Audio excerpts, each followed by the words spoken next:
a Bob Dylan. A fantasma do frío ouvea detrás do espello. Voces nocturnas ensayan un blues mentre sosteñen nas mans puñados de choiva. Alguén dá un bico de adeus a unha amante inconsciente e estralan as armónicas como chaves que abren valeiros. Bufandas corroídas agochan os laios de amores indixentes. A noite decide calar e a fantasma do frío segue a apreixar rostros conxelados no vidro do desespero.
Mentre los veleiros seguen a deixar un seis no vento.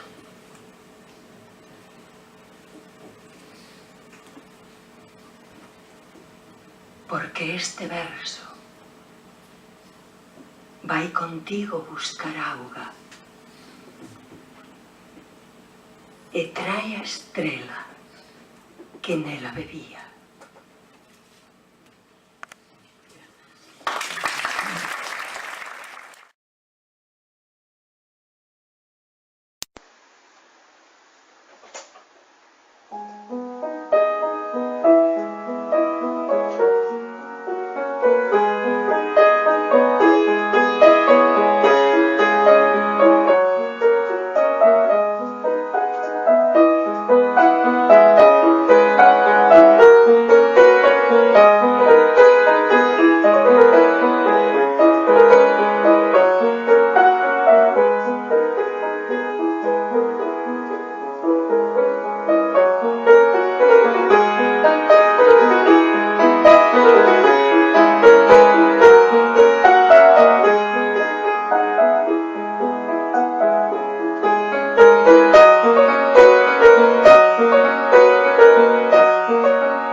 Secretario e tamén señor forense, cheo de de amor, era un Baltán fermosiño, era un Galicia unha froleca, Castrelo do Miño, hasta que chegou o día, nunha mañá moi fermosa, en que chegou a Castrelos o conde señor Fenosa.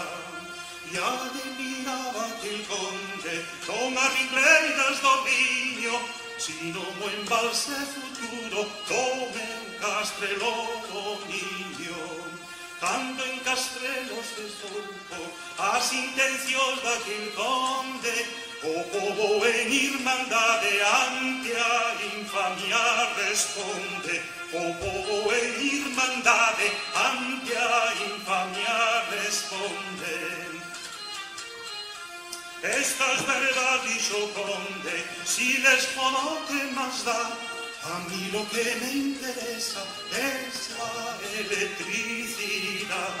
A mí lo que me interesa es la electricidad. O Rey Todopoderoso, Paco Ejecutador, era amigo de este conde Pedro o inundador. Era amigo de este conde Pedro o inundador. Que el embalse se construya, quiso Paco entusiasmado, animando caballeros para imponer o mandado. Animando caballeros para imponer o mandado. Pedradas mandou o povo, elles foron a perilla, prospenchen dauga Castrelos, pegan a luz a Castilla. Prospenchen dauga Castrelos, pegan a luz a Castilla. Fixose logo embalse, pagaron a Patacón, a vila un pedregallo e a xente de migración. A vila un pedregallo e a xente de migración. Esta foi a triste historia dun pobo noso mense que ten xuez de secretario, pero tamén señor forense.